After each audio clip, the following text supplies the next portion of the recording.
First, can you introduce yourself and tell us what brought you here today? I am Wetsuweten Hereditary Chief Namox. I currently sit as the highest ranking chief of the Beaver Clan, one of the 5 clans of the Wetsuweten Nation. We represent 22,000 square kilometers of unceded, non-treaty lands. We've never signed a treaty, we've never signed a document given any province or the country of Canada any authority to speak on behalf of ourselves, our lands, our air, our very freedoms that we enjoy. And what are you going to do here today? Well, if you try to make an appointment with the Prime Minister, you have to do it months in advance. So elected officials were notified on Friday of this meeting, and the deadline was to be Monday. I came anyway because I need to be heard. I was in transit and I got a letter, an email stating, "Oh, we're sorry that we had not notified you of this gathering." If I wasn't on my way, I would not be here right now. I was coming regardless because we need to be heard.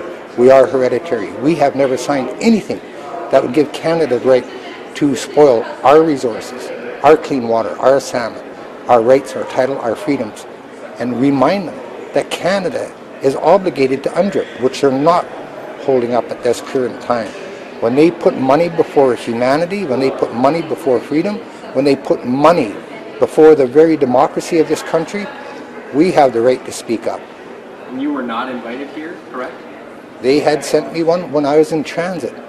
It was about 11:30 last night, and yeah, for something that is to happen today, I was coming regardless. I don't need Canada's permission or validation to be here to speak the truth and hold them accountable when they want to destroy this country without any input from hereditary or any Indigenous people. If they want to rubber stamp these projects, which are going to add to calamity that this planet is in, we have a right to speak up. And do you expect them to let you in?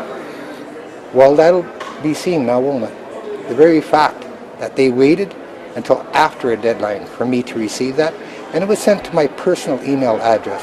It was not sent to the Wetsuweten Hereditary Chiefs, it was sent to me after the fact.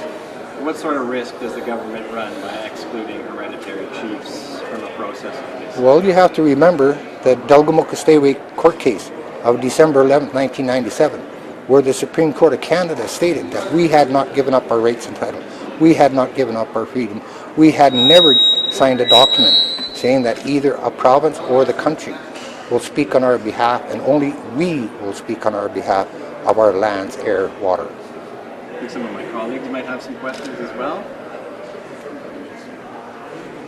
Well, you've come here, so if you do get into the meeting, what do you want to say? Exactly what I stated here. How could they put a rush on something so important to the future history of our children and grandchildren without having the proper rights and title holders in the room? Currently, they are just picking and choosing who sits in that room. They created the band system of chief and council. Our system has been there for thousands of years. The name I carry is thousands of years old. I have a duty to uphold that. They should be having a duty to be held accountable for their actions. Why would they have something like this when already we know they have a predetermined outcome?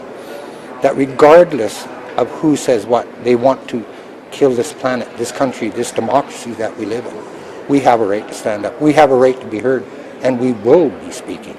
Is there anything that you could hear from the Prime Minister? I know he's not here today, but he's going to be here tomorrow. Is there anything you could hear from him or from one of the ministers in the room that would turn things around?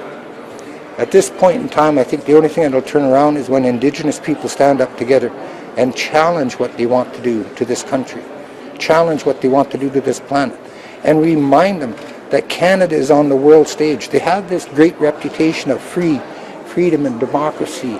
Come live here. When in fact, if you live here, you don't get a voice.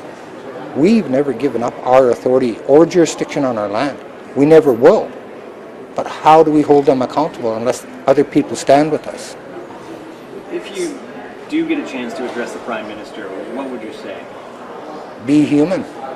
We didn't put this country in a deficit. They did. You know, the biggest deficit we currently have in this country is a moral deficit, not a financial one. They got to be held accountable. You cannot allow another country to tell this country what to do. It's the same way as our law.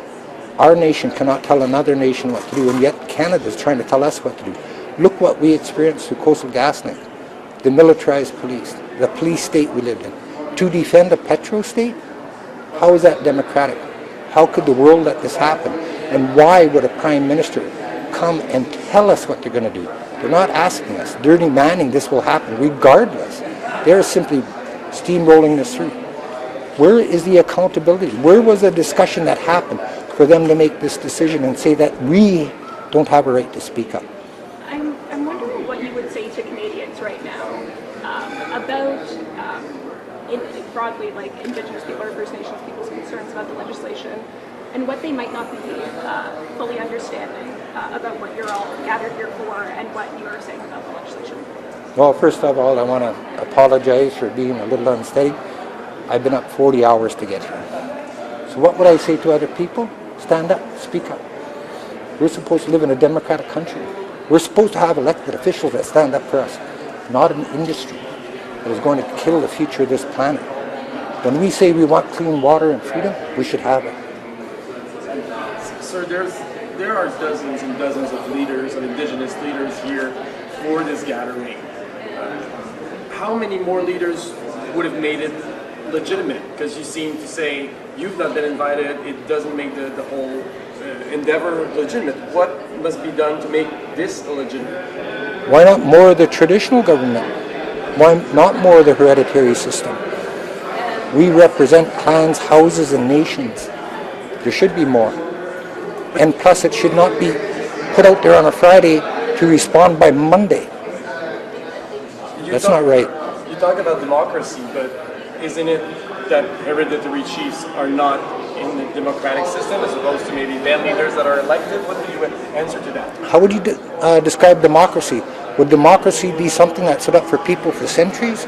Or something, in our case, have an elected government for less than 150 years on our land? All right, thank you very much, everybody. Is going to go try and make an entry now. Thank you.